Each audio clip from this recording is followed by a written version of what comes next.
안녕하십니까. 외교원TV입니다. 똑바로 보고 제대로 하는 중국의 오늘 시간입니다. 이번 시간에도 미중 간 패권 경쟁에 대해서 알아보겠습니다. 지난 시간 일부에 이어서 제2차 세계대전 이후 현재까지 미중 관계의 역사와 패권 경쟁의 전개 과정을 알아보겠습니다. 오늘도 역시 지난 시간에 이어 중국 전문가 이강국 전 시안주재총영사를 모셨습니다.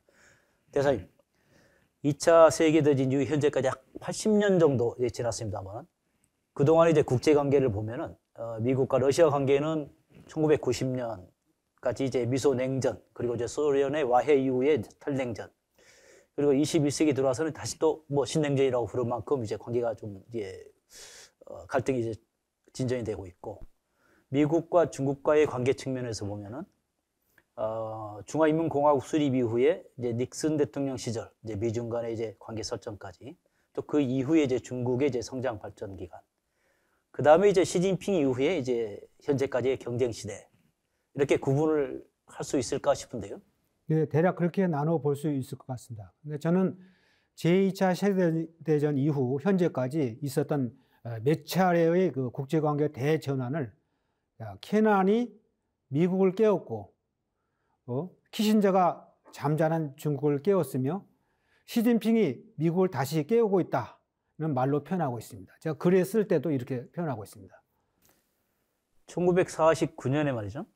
중국 공산당이 이제 장제스 국민당 정부를 이제 대만으로 몰아내고 대륙을 장악했습니다. 그 당시 이제 미국의 이제 중국에 대한 그 입장과 정책은 어떤 것이었나요? 그 예상을 깨고 마오쩌둥의 공산당이 결국 국공내전에서 최종 승자가 되지 않습니까?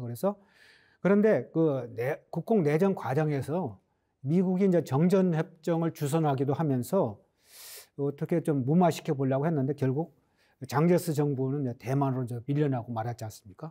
자, 미국은 대만을 넓은 태평양을 지나 중국의 코앞인 남중국해까지 작전 반경을 넓혀주는 중요한 전략적 요충지로서 중시했습니다. 중화인민공화국을 승인하지 않고 대만으로 퇴각한 국민당 정권을 중국을 대표하는 합법적인 정부로 승인했습니다. 인정했습니다. 그리고 또 이때는 이미 미국의 냉전 정책을 채택하기 시작한 시점이었습니다.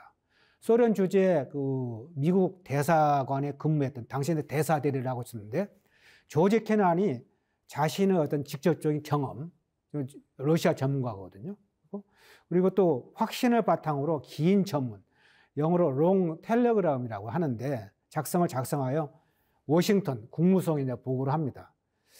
근데 그 내용은 뭐냐면 소련에 대한 미국의 정책 근간이 완전히 잘못됐다.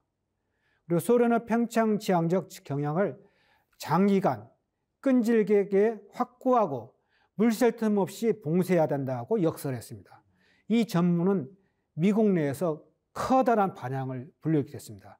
결국 미국 사회를 깨워서 공산 세력에 대한 봉쇄 정책을 이끌어냈습니다. 그래서 제가 케난이 미국을 깨웠다, 그런 표현을 쓰고 있는 것입니다. 그럼 케난의 그런 정책은 중국에도 그냥 해당이 됐나요? 당연하죠.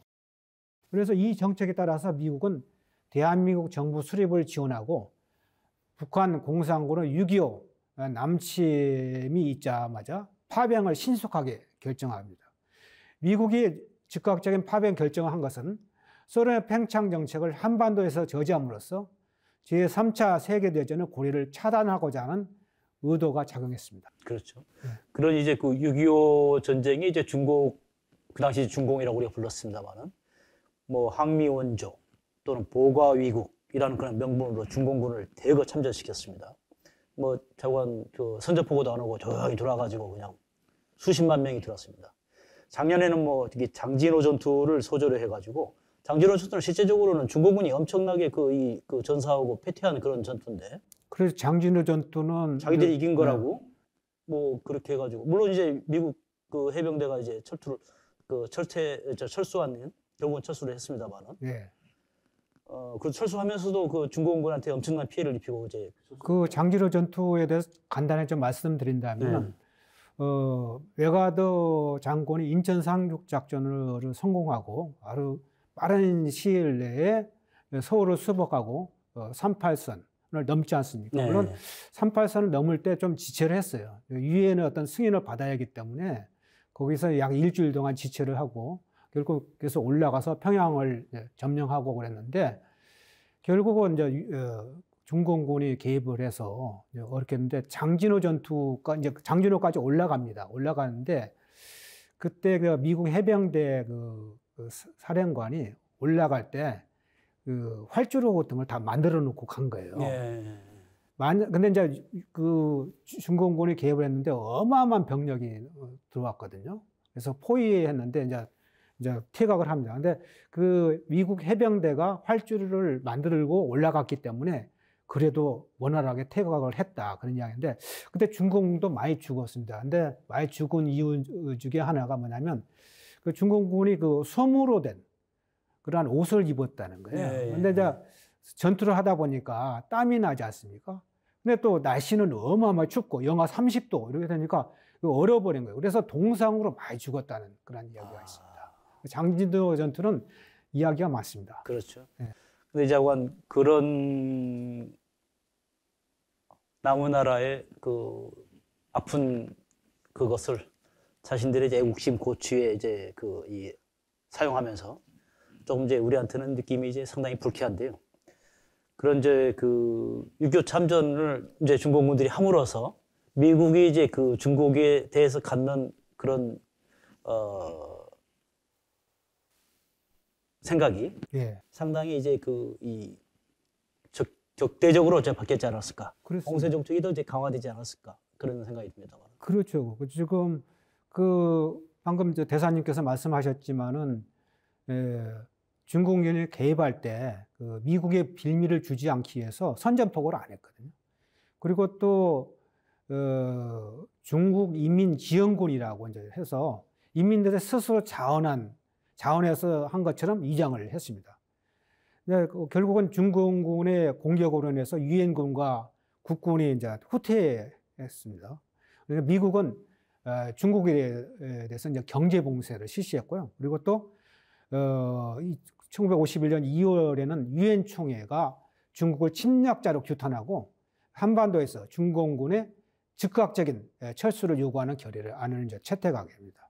미국은 공산 중국을 정치 외교로 이제 고립시키고 그리고 또 군사적으로 봉쇄하고 경제적으로 격리시키는 그런 조치를 약 20년 동안 했었습니다. 예. 뭐 유엔에서 뭐 중국을 이제 침략자로 결의를 했으면 아직도 침략자겠네요. 나중에 이제 바뀝니다. 네. 그러던 이제 미중 관계가 이제 또 한 1960년대 들어서 조금 이제 변화가 이제 되는 모습을 보였는데요. 그 변화는 그 계기는 뭐였습니까? 그 중국이 이제 중화인민공화국이 수립된 이후에 소련에 의존하는 일변도 외교 정책을 채택했습니다. 그러니까 중국의 어떤 외교 정책이 쭉 바뀌는데 초기 외교 정책은 일변도, 중국말 이변 나오라고 하는데 그런 정책을 폈습니다. 그런데 그리고 또 마오쩌둥이 소련을 이제 방문합니다. 1950년 초에 방문하는데 스탈린과 중소우 동맹 상호 원조제 약간이 체결을 합니다. 그런데 그 스탈린 사후 잘 아시다시피 후르시초프가 스탈린 격하 운동을 벌이면서 중소 양국 간의 이제 노선 갈등에 겪게 되는데 수정주의자다, 교조주의자다 이렇게 이제 서로 이제 상호 비난하고 급기야 1969년에 진보도 다만스키 섬에서 대규모 국경 충돌이 이제 벌어집니다. 미국에서는 그럼 이제 닉슨 대통령하고 1960년대 말에 이제 대통령이 이제 취임했습니다만은 키신저 이제 하버드대 교수 출신의 이제 그 키신저 국가안보 보좌관이 이제 어떻게 보면 중국을 국제 무대로 다시 이제 끌어내는 그런 미중 관계를 정상적으로 만든 그런 이제 인물로 이게 생각되는데요. 그렇습니다. 1969년에 닉슨이 대통령에 당선되자마자 하버드대 교수 키신저를 국가안보보좌관에 발탁합니다. 그 삼국지 보면은 유비가 제갈량을 삼고초려하지 않습니까? 예. 그런 식으로 이제 닉슨이 키신저를 이제 발탁하는데 키신저는 당시 젊은 학자였는데 상당히 핵 문제라든지 일각에 있는 사람인데 중소 간의 분쟁을 활용해서 두 나라 관계를 회복한다. 그리고 또 협력 관계를 동시에 구축함으로써 전략적 우위에 설 수 있다는 현실주의 판단을 했습니다. 이 사람이 현실주의 학자거든요. 그리고 또 소위 미중소 삼각 외교를 구상한 거예요. 미중소 삼각 외교를 구상해요. 특히 미국은 중국과 관계 개선을 통해서 베트남 수렁에서 빠져나가려고 했어요. 당시 이제 베트남 전쟁이 계속되고 있었습니다. 그렇습니다. 미국 쪽으로 봐서는 이제 그 당시에 미국이 처해 있던 여러 가지 상황에서 중국과의 관계를 하나의 다른 변수로 이제 생각을 했던 그런 거고. 골파고로 이제 예, 그렇죠. 중국 쪽에서도 이제 그 소련과의 관계가 이제 조금이라 상당히 이제 그 마찰을 빚고 국경 분쟁까지 이게 그 발생하니까 어떻게 보면 이제 미국을 또 이제 그런 이제 또 하나의 소련에 대항하는 카드로 생각했을 것 같은데요. 그렇습니다. 중국에 이제 그 변화가 있었던 거죠, 정치적인. 중국도 미국과 관계 개선을 통해서 고립을 탈피하려고 했거든요. 미국과 관계 개선 안 하면 고립을 탈피할 수가 없으니까. 또 소련에 대한 견제 장치를 활용하죠 했습니다. 그래서 마오쩌둥이 4명의 원로 장군들에게 지시를 합니다. 지시를 해서 대미 전략 보고서를 보고하라고 이제 지시를 하는데, 이들이 이제 1969년 9월에 소련 위협에 대처하기 위해서 미국 카드를 활용할 필요가 있다. 이렇게 이제 보고서를 제출하게 됩니다. 예. 그러면은 이제 그 미국은 이제 소련에 그 대항하는 카드로서 중국은 또 이제 미국을 이제 그 활용하는 그런 모양새였는데요. 그 당시 유명한 게 이제 닉슨 독트린하고 그다음에 핑퐁 외교인데요. 닉슨 독트린은 뭔가요? 먼저 말씀해 주시다. 닉슨이 이제 1969년 7월 25일 날 괌을 방문하고 있습니다. 괌 아시죠? 예. 거기서 새로운 대아시아 정책인 닉슨 독트린을 발표하게 되는데요. 미국은 앞으로 베트남 전쟁과 같은 군사적 개입을 피한다. 미국은 아시아 제국과의 조약상 약속을 지키지만 강대국의 핵에 의한 위협의 경우를 제외하고는 내란이나 침략에 대하여 아시아 각국이 스스로 협력하여 그에 대처해야 할 것이라는 이런 내용으로 닉슨 독트린을 발표합니다. 한마디로 말씀드려서 미국의 적극적인 개입 대신에 아시아 국가들의 자주적 행동을 지원하는 방향으로 외교 정책을 바꾼 겁니다. 중국은 이제 두 보면 그 닉슨 독트린을 상당히 그 덕을 많이 봤네요. 중국이 상당히 평가를 했습니다. 그러니까 이제 미중 관계가 좋아진 것이죠. 그 핑퐁 외교가 이제 어떻게 핑퐁이 생겨가지고 그랬는지 모르지만 핑퐁이 상당히 분위기를 확 바꿨죠. 바꿨죠. 1971년 3월 28일부터 4월 7일까지 일본 나고야에서 제31회차 세계 탁구 선수권 대회가 개최됐습니다. 당시 저울라이는 내부의 반대가 많았지만은 내부 반대에도 불구하고 마오쩌둥에 설득한 거예요. 대표팀을 파견하자. 과거에는 파견 안 했거든요. 파견합시다. 그래서 파견하기로 이제 했어요. 그래서 선수들에게 이런 이야기를 합니다. 이게 재밌는 이야기인데, 선수권 대회에 참석하는 선수들에게 정치투쟁이다. 정치투쟁이 중요하다.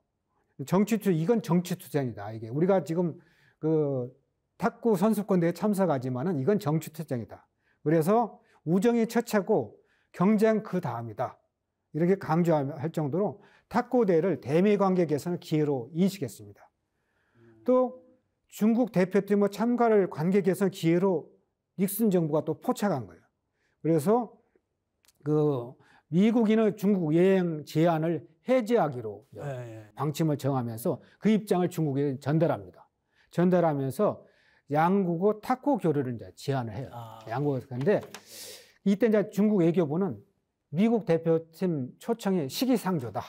아직은 저라의 어떤 그러한 생각이 외교부까지 아직 안 온 거예요. 미국은 어떻게 보면 미국의 탁구 대표팀을 나고야 대회를 계기로 해가지고 중국에 이제 보내가지고 이제 그런 이제 그렇게 하려고 하는데 활용을 하려고 했는데 중국 외교부는 아직은 시기상이다. 그런데 대말미에 그 극적인 반전이 일어난 거죠. 이거 재밌는데 미국은 이제 선수 글렌 쿠안이란 그 선수가 실수로 중국 대표단의 그 버스에 이제 올라타게 된 거죠.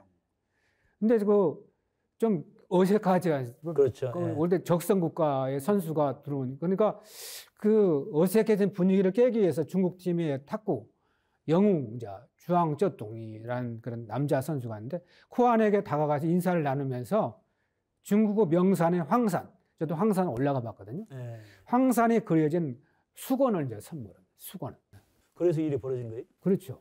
그러면은 근데 또 거기에서 또 뭐 나온 말이 무슨 비틀즈의 무슨 노래가 뭐 비틀즈가 뭐 상당히 또 무슨 알려진 유명하게 알려졌는데요. 그렇죠. 그 당시에 1960년, 70년대 선풍적인 아직도 뭐 그야말로 그 신화적인 존재로 남아있지 않습니까? 예.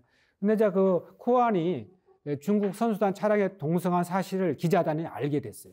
그래서 코안하고 주앙쩌둥을 같이 내려서 근데 그 짧은 순간인데도 그런 일이 벌어졌어요. 그래 아주 순간적으로 선물한 수건을 펼쳐들면서 서로 상대 사진을 찍었어요. 그러니까 기자들이 뭐 막 사진을 찍고 예, 그래서 전 세계 이제 타전이 됐습니다. 그래 다음 날 코안은 이제 주앙쩌둥에게 답례를 해야 될 거 아니에요. 답례로 평화를 상징하는 3가지 색깔로 장식된 티셔츠 3가지 색깔로 티셔츠를 이제 선물했는데 티셔츠 뒤에 바로 비틀즈 노래 Let It Be 이 문구가 새겨져 있습니다. 그래서 각국에서 몰려든 기자들이 이를 대대적으로 보도하면서 그 파장이 일파만파로 오늘 퍼지게 됐습니다.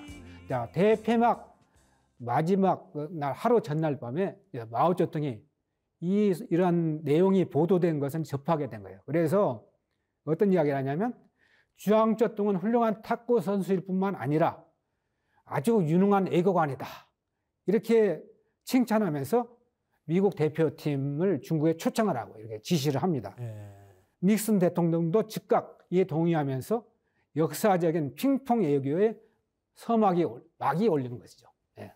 결국은 나중에 이제 그렇게 해서 키신저가 이제 중국에 가고, 그다음 닉슨 대통령도 이제 중국을 방문했지 않습니까? 또 이제 그러면서 이제 그 중국의 술 마오타이가 상당히 유명해졌는데요. 그 마오타이 또 엮인 이야기가 또 있다면서요? 엮인 이야기가. 그 마오타이 사실은 이제 중국 술이 많지 않습니까? 뭐 각 지방에 가면 자기 나라 자기 지역 술이 제일 좋다 자랑을 많이 하는데 그래도 뭐니 해도 국가의 술 하면 마오타이라고 먼저 하는데요. 예. 그 닉슨 대통령이 역사적인 닉슨 대통령 방중이 1972년 2월 하순에 이루어지는데 그때 인민대당에서 환영 만찬이 열렸습니다. 근데 우리 대사님 의전 업무 많이 해보셨겠지만은 많이 해보셨어요. 그 사전에 의전 선발대를 보내지 않습니까? 그렇습니다. 의전 선발대가 여러 가지를 체크하는데 당연히 이제 어떤 술을 사용하는가. 이제 마오타이를 쓴다. 그래서 마오타이가 도수가 50도가 넘습니다. 그래서 중국은 이런 습관이 있어요. 건배를 많이 합니다. 그러면 건배를 하면은 받아주는 것이 예의입니다. 그런데 그 의전 선발대가 너무나 마오타이가 도수가 높다. 그냥 중국 측에서 건배를 많이 할 건데 건배하는 쪽쪽 마시면 안 됩니다. 이렇게 보고를 합니다.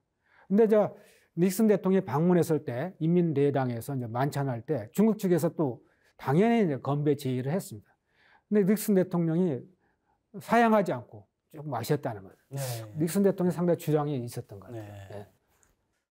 그 마오타이가 이제 세계에 알려진 것은 바로 신해 혁명 직후 혼란기인 1915년에 미국 샌프란시스코에서 만국 박람회가 개최됐는데 뭐냐면 파나마 운하이지 않습니까? 네네.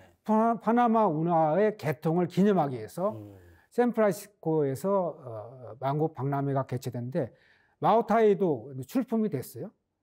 근데 손님들이 그들도 보지도 않는 거예요. 자기들은 국주라고 생각하고 제일 좋은 술이라고 내놨는데 그건 뭐냐면 마오타이 병 모양이 안 좋거든요. 별로 보기에는 보여요. 그래서 그 중국 대표단 사람이 화가 나가지고 마오타이를 바닥에 깨버렸어요. 술 막 냄새가 콱 퍼지잖아요. 그래서 사람들이 막 몰려들게 됐어요. 그것이 또 전화위복이 돼가지고 금상을 받게 됐다는 것이죠. 그렇네요. 그런 이야기가 있습니다. 네. 그래서 자관 이 탁구 대표단의 이제 교류로 시작된 특히 이제 핑퐁 외교의 그 여파가 대단해가지고 미국이 이제 그 다음에 이제 중국에 대한 이제 경제 봉쇄 조치를 이제 해제를 하고 중국의 이제 그 유엔 가입도 이제 실현됐습니다. 예.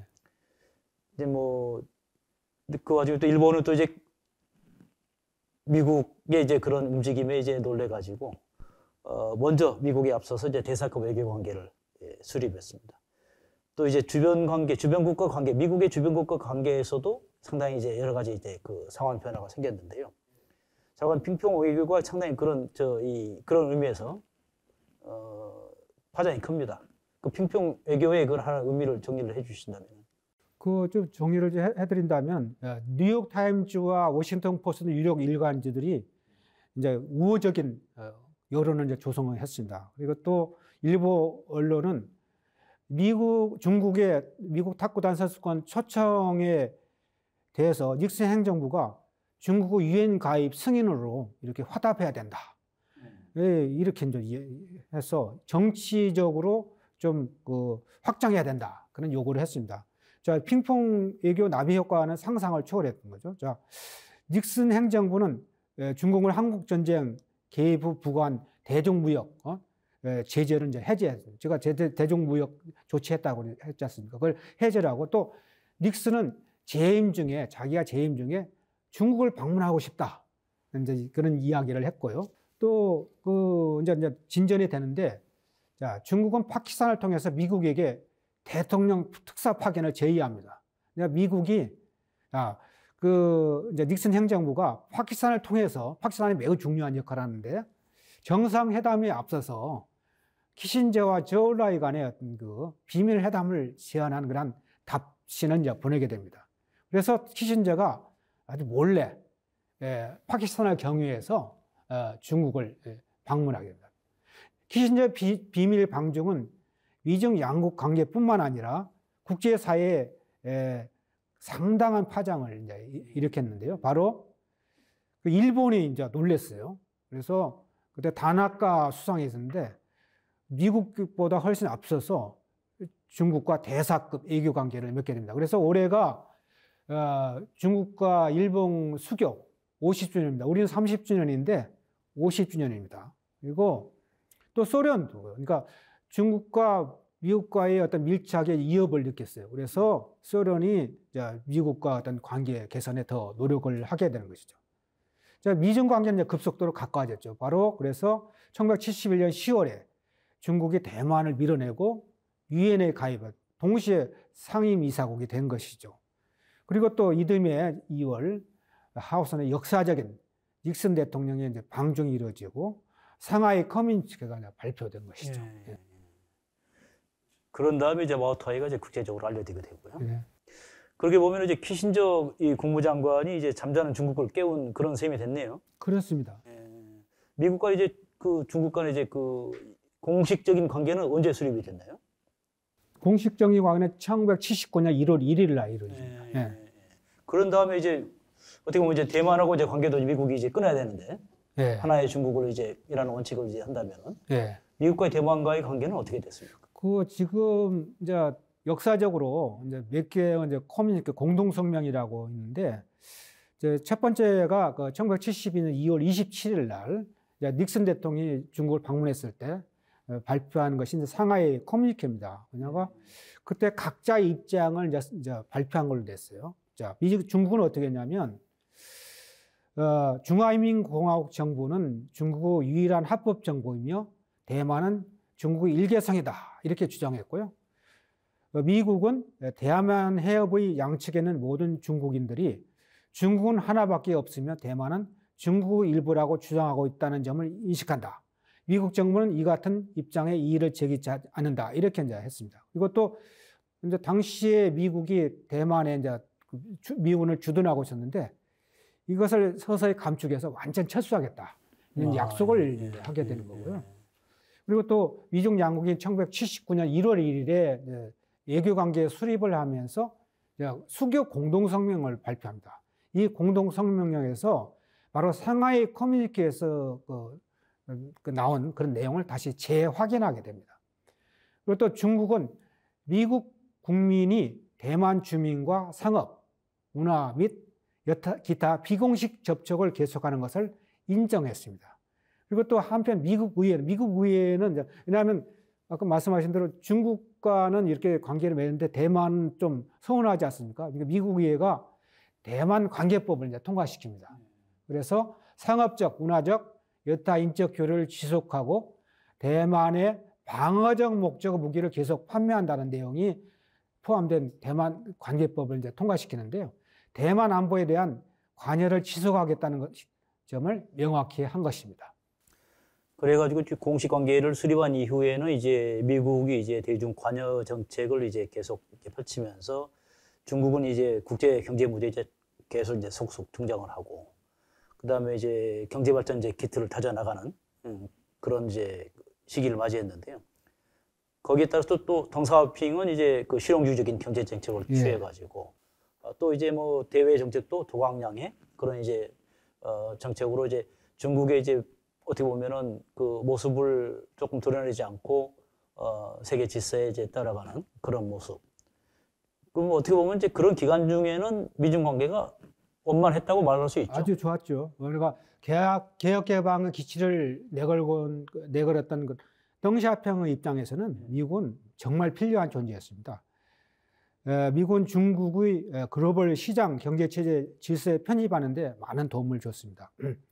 먼저 세계은행 그리고 국제통화기금 IMF 그 가입할 때 중국을 도와줬습니다. 그래서 중국이 세계 경제 무대에 등장하는데 큰 역할을 했고요. 또 클린턴 대통령은 미국 의회 지도자들을 설득하면서까지 중국의 세계무역기구 WTO 가입을 도와줬습니다. 마침내 2001년 12월에 중국이 WTO에 가입하게 되는 것이죠. 그 덩샤오핑의 이제 정책 중에 도강량이라는 게 나왔는데요. 도강량에는 어떤 정책인가요? 자신을 드러내지 않고 때를 기다리며 실력을 기른다. 이런 이야기인데요. 또 덩샤오핑은 어떤 이야기를 했냐면 자신이 살아있을 때뿐만 아니고 생전은 물론 적어도 앞으로 100년 동안은 이 원칙을 견지해야 된다. 이렇게 당부를 했습니다. 미국은 이 중국에 대해서 이제 경제적인 측면에서 그 세계 무대에 등장하게 해줬고, 그런데 아마 정치 외교적인 측면에서 미국은 어떤 정책을 이제 취했어요? 그 뒤로 이제 뭐 조금 정책적인 변화라든가, 또 갈등의 조짐이라든가, 뭐 그런 건 없었나요? 뭐 중국의 협조가 필요했을까요? 대테러 전쟁이라든가 소련과의 갈등에서. 그렇습니다. 개혁개방 정책으로 이제 중국 경제가 빠르게 발전하면서 세계 경제와 상호 의존이 이제 심화되지 않습니까? 그 과정에서 중국 영향력이 확대됐습니다. 1997년 그 아시아 금융위기, 동아시아 우리나라도 그때 IMF 금융위기를 맞았는데 당시 아시아 국가들 경제 회복을 위해서 이완화를 평가절하하지 않았어. 그러나 일련의 조치를 취하면서 중국의 어떤 지휘와 역할이 국제사회로부터 주목을 받았습니다.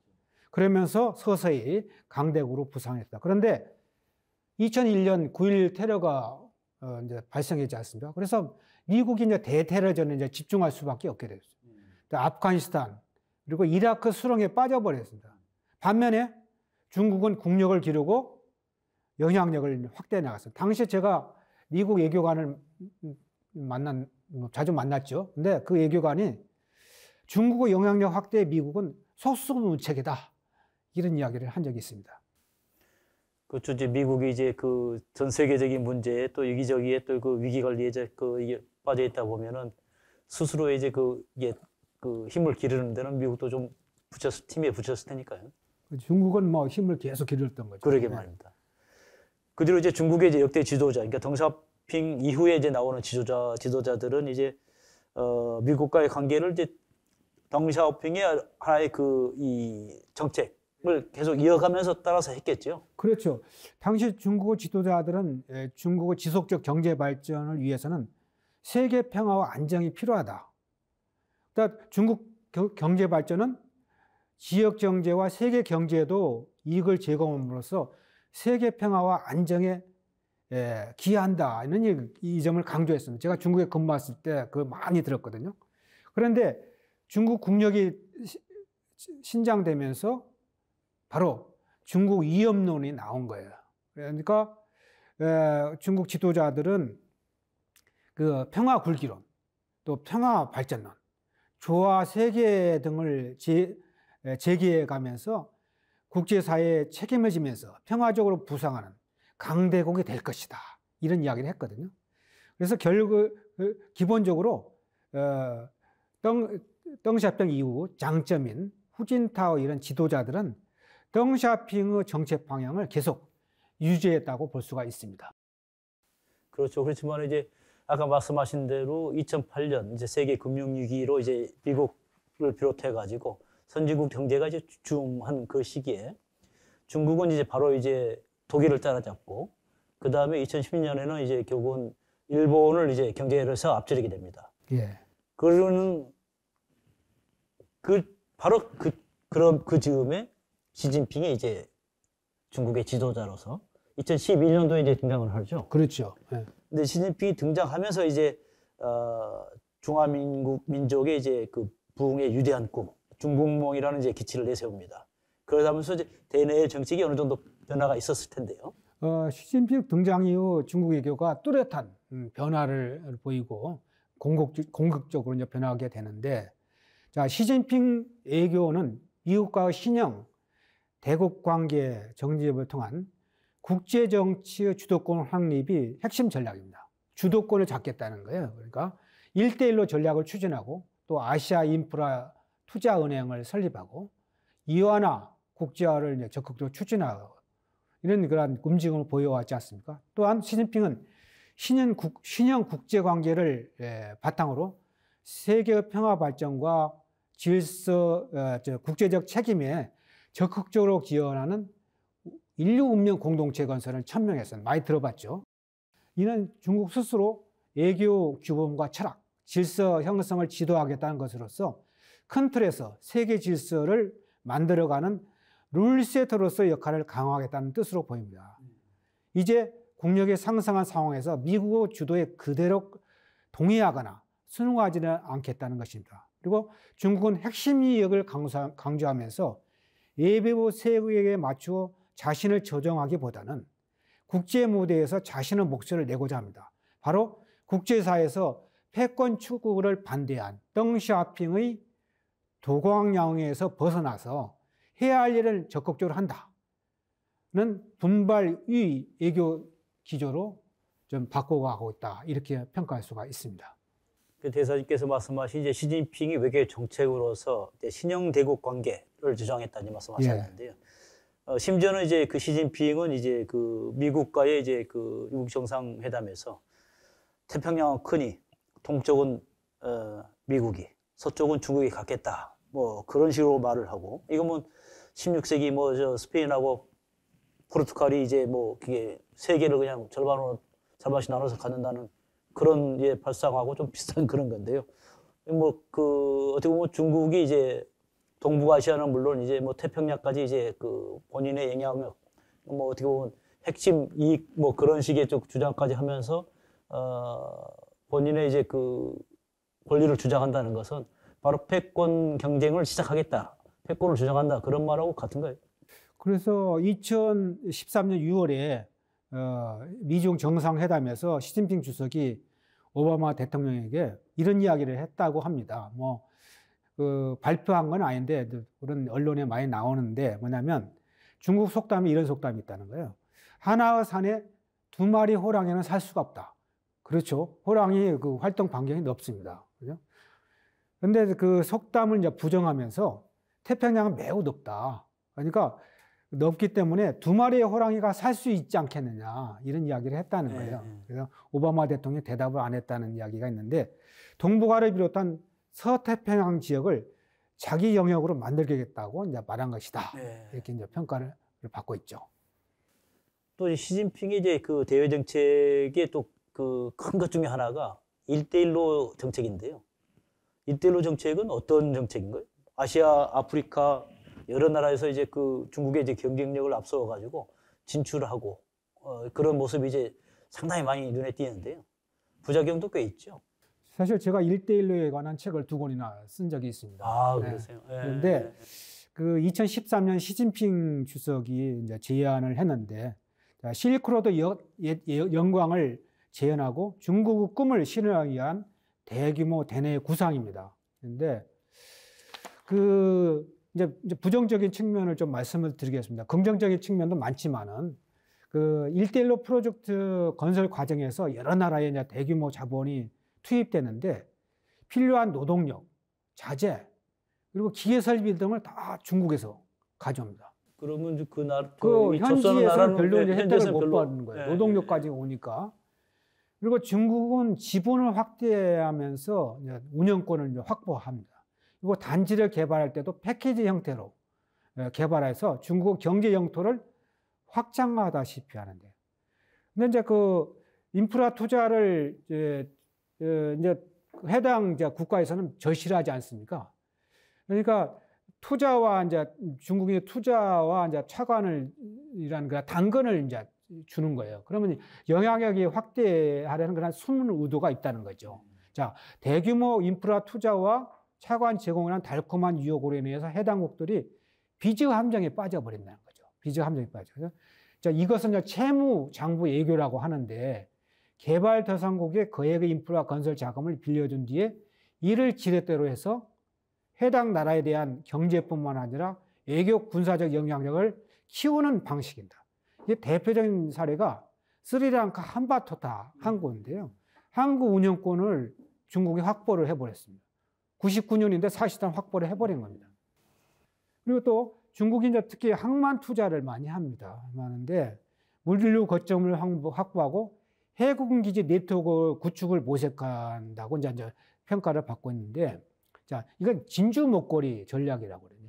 진주 목걸이. 중국에서 인도양을 거쳐서 홍해까지 이제 연결이 되는데 그 모양이 이제 진주 목걸이까지 돼. 이제 항구로 연결하면은 그래서 서방에서 진주 목걸이 전략이라고 이제 이야기를 하는데, 그 지금 홍해를 지나 홍해 지부티라는 조그마한 나라가 거기에 이제 중국이 이제 군사 기지를 만들었고 홍해를 지나서 지중해 이제 그리스에 그 지중해 이제 그 그리스에 매우 중요한 항구가 있는데 피레우스 항을 이제 확보를 했어요.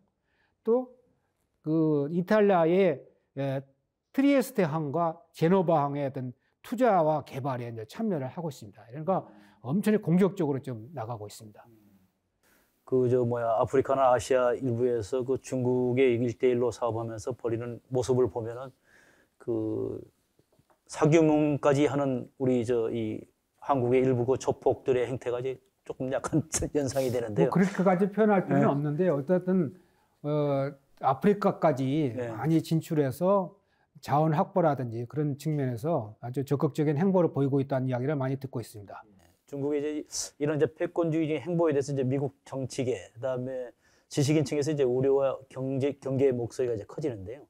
뭐 강경 대응은 이제 초기에는 안 했잖아요. 근데 뭐 오바마 대통령 시절이었을 텐데 그렇죠. 그 중국에 대해서 어느 정도 그런 견제하는 행동으로 옮기지는 않았잖아요.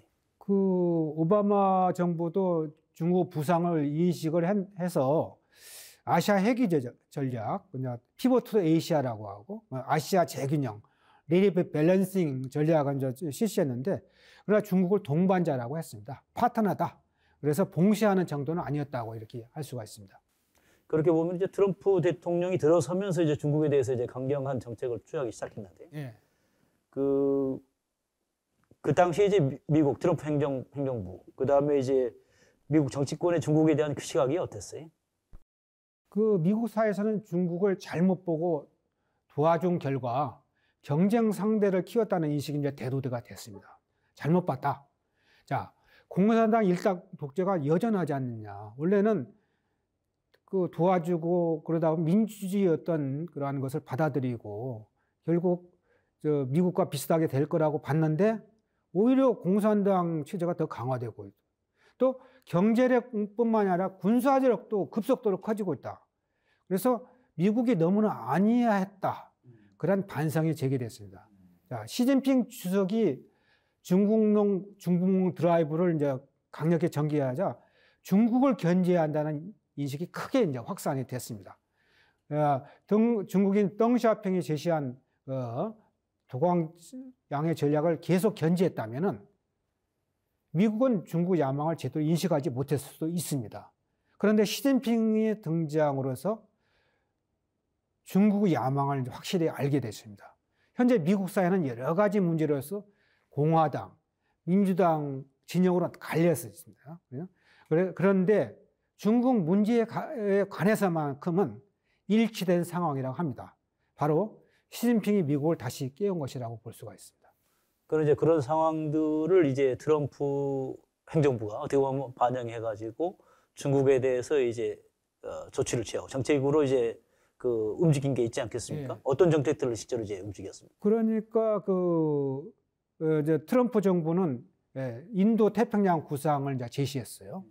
그리고 국가안보전략서 이제 NSS라고 하는데 중국을 경쟁자라고 오바마 어떤 파트너라고 그랬는데 라이벌이라고 이제 명시를 했고 중국이 미국 가치와 이익에 정반대되는 세계를 만들기를 원한다고 밝히면서 중국을 미국 주도 자유주의적 세계 질서에 대한 수정주의로 규정했습니다. 그리고 중국을 전략적 라이벌로 이제 본 것이다. 이거 보시고. 나아가서 펜스 부통령이 매우 유명한 연설을 하게 됩니다. 2018년 10월에 허드슨 연구소에서 이제 연설을 하게 되는데 기술 도둑질이라는 표현을 사용하고 무역 문제는 물론 미국 중간선거 개입 의혹 그리고 남중국의 문제, 신장 이구르 자치구 내 이슬람교도 탄압 등 광범위한 문제를 거론하면서 중국을 강력히 비판했습니다. 그럼 이제 그런 이제 미국의 이제 중국에 대해서 이제 강경한 그런 이제 정책들을 취하기 시작했는데요. 중국은 그걸 어떻게 대응을 했습니까? 그래서 중국도 뭐 이거 어떻게 대응을 하느냐. 그래서 강경파, 유화파가 이제 나눠져 가지고 갑론을박을 하였는데 2020년 7월 30일에 시진핑 주석이 대미 항전을 어떻게 할 것인가 그런 전략을 논의하는 정치국 회의를 개최하는데 그때 지구전으로 나가자 이라는 그런 방침을 이제 공식화합니다. 자, 지구전은 누가 제시했냐면 바로 마오쩌둥이 제시를 했는데 그 아군의 전력이 상대보다 약할 때 수비에 치중하다가 전열을 가다듬어 상대가 지치기를 기다린 후에 공격하는 전술입니다. 그런데 자, 시진핑 주석이 지구전을 택한 이유는 아직은 경제력, 군사력 면에서 미국이 월등하게 앞섰다.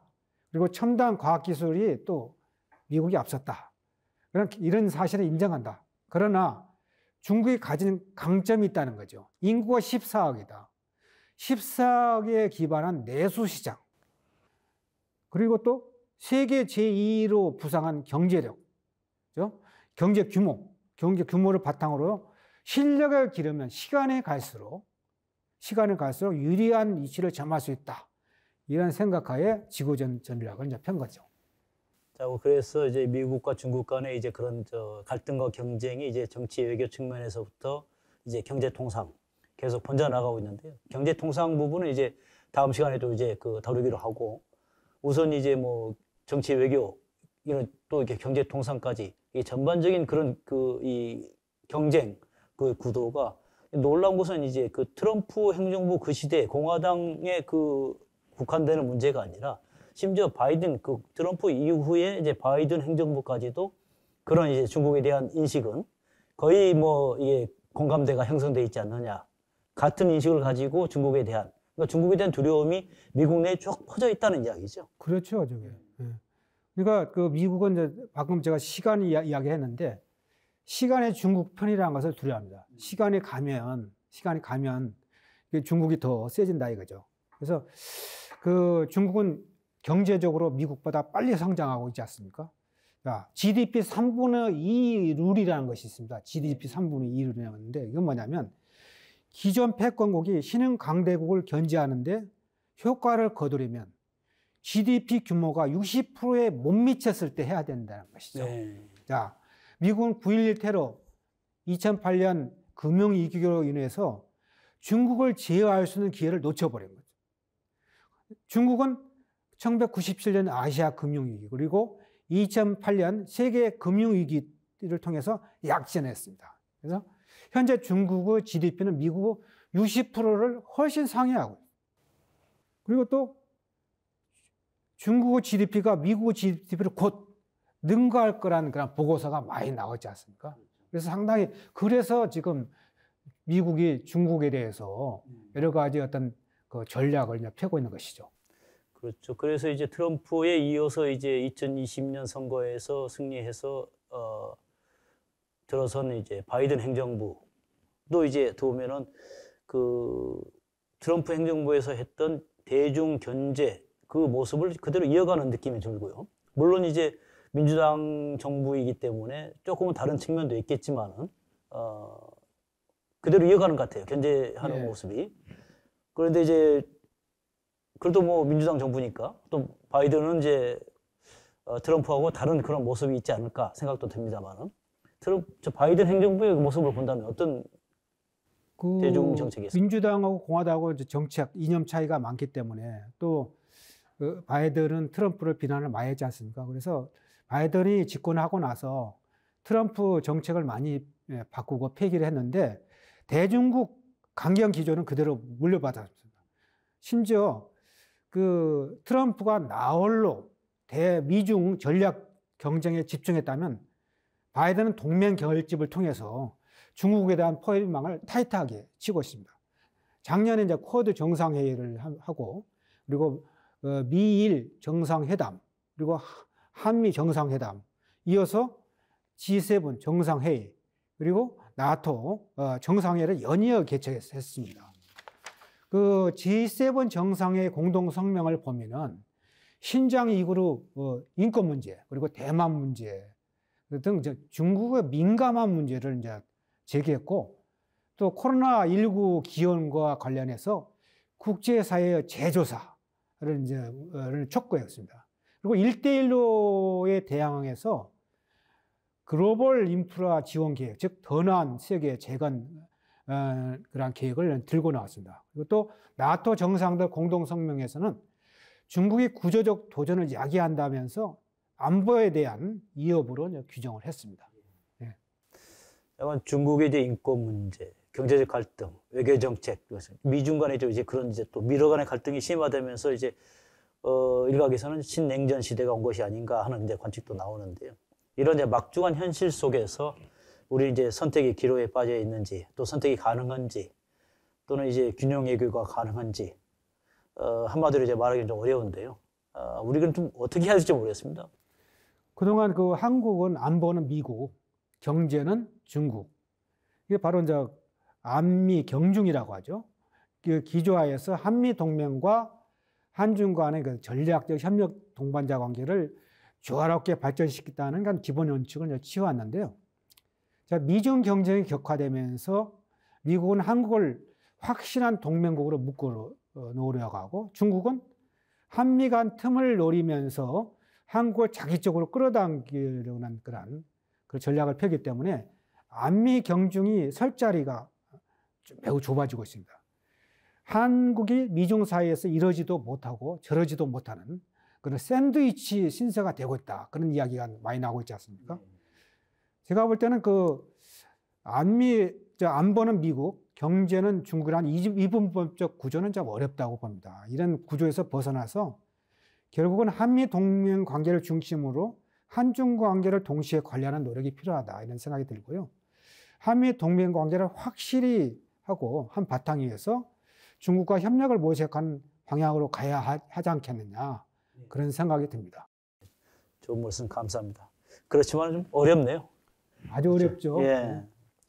이제 저건 외교적 측면에서 이제 우리는 이제 그런 방향으로 미국과의 이제 동맹을 굳건히 하는 그 바탕 위에서 우리 이제 이 경제적인 측면에서의 중국과의 이제 그런 관계도 잘 이제 유지해 나가는 그런 모습. 우리 대사님하고 이제 그런 모습 잘 들었고요. 경제 통상 측면에서의 미중 간의 이제 패권 경쟁 그리고 이제 우리가 나가야 될 정책 방향 거기에 대해서는 다음 시간에 또 보겠습니다.